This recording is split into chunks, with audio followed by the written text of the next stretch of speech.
வணக்கம். நான் சூரிய பிரதீபா.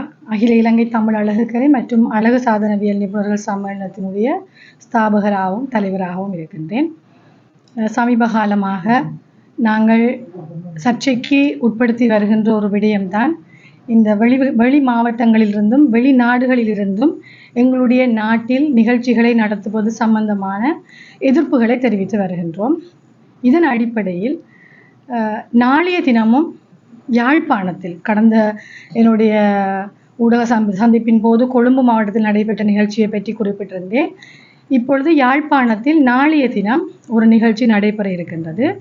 இது தொடர்பாக 3-4 வாரங்களுக்கு முன்பதாகவே சமூக வலைத்தளங்களில் இவை விமர்சிக்கப்பட்டு வந்த நிலையில் இவர்கள் இந்த நிகழ்ச்சியினை நிறுத்துவார்கள் என்கின்ற ஒரு நம்பிக்கை எங்கள் மத்தியில் இருந்தது. என்றால் தமிழர் பகுதியில் இவ்வாறான ஒரு நிகழ்ச்சியை நடத்துவது உண்மையிலேயே பார்ப்பதற்கும் கேட்பதற்கும் அழகாக இல்லை.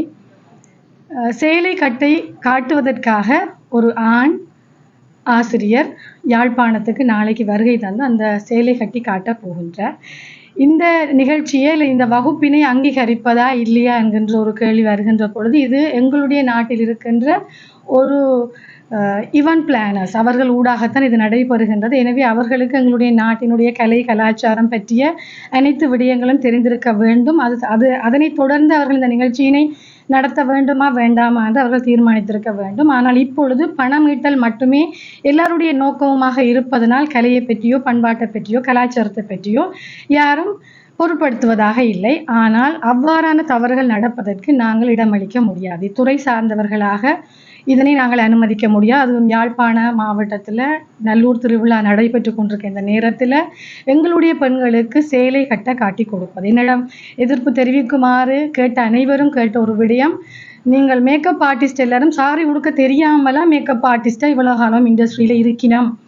இது இந்த துறையினுடைய வல்லுநராக உங்கள்கிட்ட நாங்கள் இந்த கேள்வியை கேட்குறோம்னு சொல்லும் போது எங்களுக்கு உண்மையிலேயே திரும்பவும் நாணி நிற்க வேண்டிய ஒரு சூழல் தான் எனக்கு இருக்கின்றது. இங்கு எந்த ஒரு ஒப்பனை கலைஞரும் சேலை கட்ட தெரியாமல் இந்த துறைக்குள் இல்லை. அப்படி இருந்தால் அவரை அந்த NVQ என்ற அந்த குவாலிஃபிகேஷன் அவருக்கு கிடைத்திருக்க மாட்டாது. எனவே சேலை கட்ட தெரிந்த அனைவரும் தான் இங்கே இருக்கின்றார்கள் துறை சார்ந்தவர்களாக. சரி, துறை சார்ந்தவர்களுக்கானது அல்லது பொதுமக்களுக்கானது என்றால் பொதுமக்களிலும் எங்களுடைய தமிழ் பெண்கள் யாரும் சேலை கட்ட தெரியாமல் இல்லை. அவ்வாறு தெரியாதவர்களுக்கு கூட ஒரு ஆண் வந்து கற்பிக்க வேண்டிய ஒரு சூழலில் தமிழர் கலாச்சாரம் அல்லது யாழ்ப்பாண கலாச்சாரம் இல்லை. எனவே இதனை நான் வன்மையாக கண்டிக்கிறேன். இந்த நிகழ்ச்சியை நடத்துவதற்கு அனுமதி யார் அளித்தது என்பது இன்று வரை எங்களுக்கு தெரியவில்லை. அனுமதி அளிக்கப்பட்டிருக்காது. அதாவது மாநகர சபையோ அல்லது பிரதேச செயலகமோ ஊடாக மட்டும்தான் இந்த அனுமதியினை வழங்க முடியும். இவர்களுக்கு அனுமதி அளித்திருக்க வாய்ப்பில்லை. இருப்பினும் நாளை இந்த நிகழ்வு நடைபெறுமாக இருந்தால் இது எங்கள் அனைவருக்கும் தமிழர் பகுதியில் இவ்வாறு நடைபெறுவது எங்களுக்கு உண்மையிலேயே வெட்கி தரை குனிய வேண்டிய ஒரு சூழல்தான். இந்த நிறுவனத்தினர் இன்று மட்டுமில்லை, இவ்வாறான நிகழ்ச்சியினை கடந்த பல வருடங்களாக நடத்தி வருகின்றார்கள். 2017ஆம் ஆண்டும் இதே நிறுவனத்தினர் மாற்று மோதிரம் என்கின்ற ஒரு பேரில் இந்த நிகழ்ச்சியினை நடத்தியிருந்தனர்.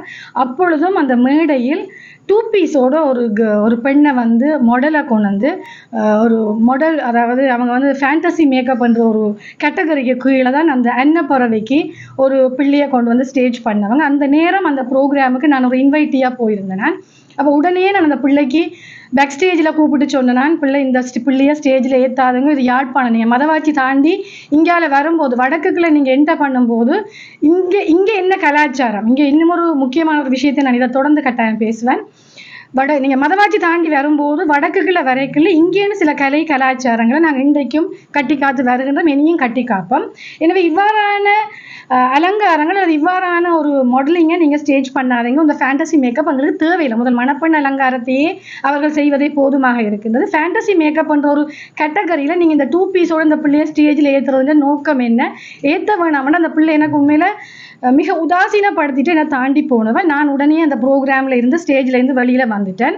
அதுக்கு பிறகு 2018, 19, 20 யாழ்ப்பாணத்தில் யாருமே அவர்கள் அங்கீகரிக்கையில் எந்த ஒரு நிகழ்ச்சியும் அவர்கள் நடத்துவதற்கு யாருமே ஆதரவு அளிக்காத இடத்துல 2020 வரைக்கும் அவர்கள் இங்கே வர முடியாமல் இருந்தவங்க.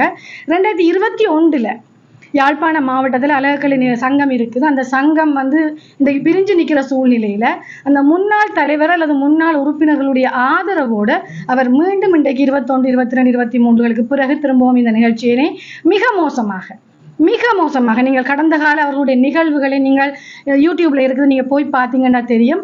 எங்களுடைய பெண்களுடைய உடற்பாகங்களை மிகவும் கவர்ச்சிகரமாக காட்ட வல்லதான அலங்காரங்களை தான், ஒரு ஃபேஷன் ஷோவை தான் அவங்க நடத்துறது வழமை. அப்போ இதுக்காக இந்த நிறைய ரீச் இருக்கும். உண்மையிலே இப்படி ஆபாசமாக போடுகின்ற பொழுது நிறைய ரீச் இருக்கும். அந்த ரீச்சால் அந்த அந்த ப்ரோக்ராமில் கலந்து கொள்கிறவங்க நினைக்கிற ஒரு விடயம் வந்து எங்களுக்கு பப்ளிசிட்டி கிடைக்குதுண்டு. இந்த பப்ளிசிட்டியின் ஊடாக அவர்களுடைய வாடிக்கையாளர்கள் அதிகரிக்கப்படும் என்கின்ற ஒரு மாயை பிம்பம் அங்கே இருக்கின்றது. இந்த மாதிரியான ஒரு விளம்பரத்தின் ஊடாக இவ்வாறு உழைக்கத்தான் வேண்டுமா என்பது உண்மையிலேயே கேள்விக்குறியான ஒரு விடயம். அதே நேரம் இவர்கள் செய்கின்ற இன்னும் ஒரு தவறு, எந்த ஒரு அடிப்படை தகமை இல்லாத முறைசாரா கல்வியின் ஊடாக வந்தவர்களை திடீரென்று ஸ்டேஜ் ஏற்றுவாங்க. ஒரு மேக்கப் தெரியும், ஒப்பனை தெரியுமெண்டா எந்த ஒரு ப்ரொஃபஷனல் குவாலிஃபிகேஷன் இல்லாதவங்களுக்கும் அவர்கள் வாய்ப்பு அளிக்கிறத நம்மகிட்ட ப்ளஸ்ஸாக சொல்லி கொண்டிருக்கிறாங்க. பட் அது உண்மையிலே துறை சார்ந்து அது தவறு. எங்களுடைய துறைக்கென்று நாங்கள் இப்பொழுது முறைசாரா கல்வியில் அழகுக்கலை துறை வந்து உள்வாங்கப்படக்கூடாது என்பதும், இந்த துறைக்கென்று முறையான கற்கை நெறி இருக்கின்றது, முறையான ஒரு பாட விதானம் இருக்கின்றது, பாட பரப்பு இருக்கின்றது, பாடக்காலம் இருக்கின்றது. NVQ level 4 பிரைடல் ட்ரெஸ்ஸர் என்ற ஒன்று இருந்தால் மட்டும்தான் நீங்கள் ப்ரொஃபஷனலாக மேக்கப்பை செய்கிறதுக்கான தகமையை பெறுகிறீர்கள், அல்லது அந்த அழகுக்கலை நிலையத்தை நீங்கள் நடத்துவதற்கான அனுமதியினை பெறுகின்றீர்கள். எனவே இவங்க வந்து ஜஸ்ட் ஒரு மேக்கப்பை தெரியுமென்ற ஒரு பிள்ளையை ஸ்டேஜை கொடுப்பாங்க. அந்த பிள்ளை அதன் மூலமாக ஒப்பனைகளை செய்து வந்து கொண்டு அந்த பிள்ளை ஓரளவுக்கு வந்த பிறகு குவாலிஃபிகேஷனை பற்றி யோசிக்குது. அப்போ இந்த துறையை சீர்கெடுத்துறவங்களுக்கு இவங்க முதன்மையான செயற்பாட்டை செய்து கொண்டிருக்கிற ஒரு நிறுவனம் தான் இந்த மாற்று மோதிரத்தின் ஊடாக இந்த துறை இந்த இவ்வாறான நிகழ்ச்சியை நடத்தி வருகின்றவர்கள். எனவே இவர்களுடைய செயற்பாடு மிகவும் கண்டிக்கத்தக்கது. இதனை நாங்கள் வன்மையாக கண்டிக்கின்றோம். தொழில் தகமையுடன் பயணிக்கின்றவர்கள் மத்தியில் இவ்வாறான சீரழிவுகளை நீங்கள் செய்வதன் ஊடாக இன்றைக்கு இந்த ஸ்பா எங்களோட நார்மலாக பார்த்தீங்கன்னா எங்களோட சர்வீஸில் ப்ரொஃபஷனல் சர்வீஸில் பெடிக்யூரில் வந்து ஸ்பா பெடிக்யூர்ன்னு இருக்குது, ஹேர் ட்ரீட்மெண்ட்டில் ஹேர் ஸ்பான்னு இருக்குது. இது வந்து உண்மையாக ஒரு பெம்பரிங் ஹெல்தி ட்ரீட்மெண்ட்.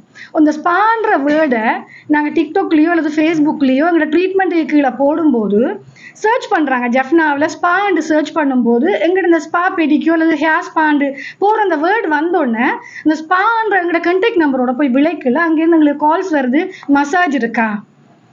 ஸோ இது வந்து எங்களோட கலாச்சாரம் போய்கொண்டிருக்குது. எங்களோட துறைக்கு பெரிய ஒரு அச்சுறுத்தல்.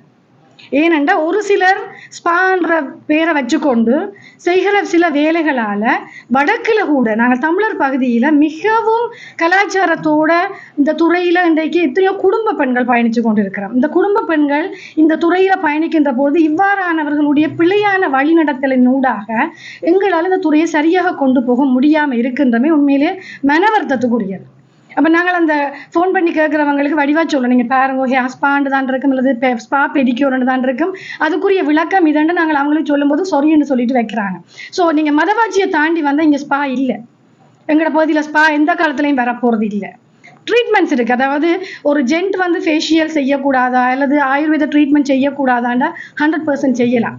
பட் இந்த ஸ்பான்ற நேமின் ஊடாக வருகின்ற போது அதனை பார்க்கப்படுகின்ற கணிக்கப்படுகின்ற முறை மிகவும் கேவலமாக இருப்பதனால் எங்களுடைய அழகு நிலையங்களில் நாங்கள் அந்த ஸ்பா ட்ரீட்மெண்ட்ஸை எங்களால் உண்மையில் எடுத்து செய்ய முடியலை. ஆனால் இன்றைக்கு தேவைப்படுகின்ற ஒரு ட்ரீட்மெண்ட், அது ஒரு ஹெல்தியான ஒரு ஒரு தெரப்பியூட்டிக் ட்ரீட்மெண்ட். பட் அதை நாங்கள் செய்யலாமல் நிற்கிறோம். ஏனென்றா இந்த துறையை வந்து மிக அநாகரிகமாக சிலர் இட்டு செல்கின்றனர். எனவே இதற்காகத்தான் இன்றைக்கு அரசாங்கத்திடமும் நாங்கள் பணிவாக கேட்டிருக்கிறோம், தரப்படுத்தலின் ஊடாக எங்களுடைய துறையை தலை தூக்கி தாருங்கள்.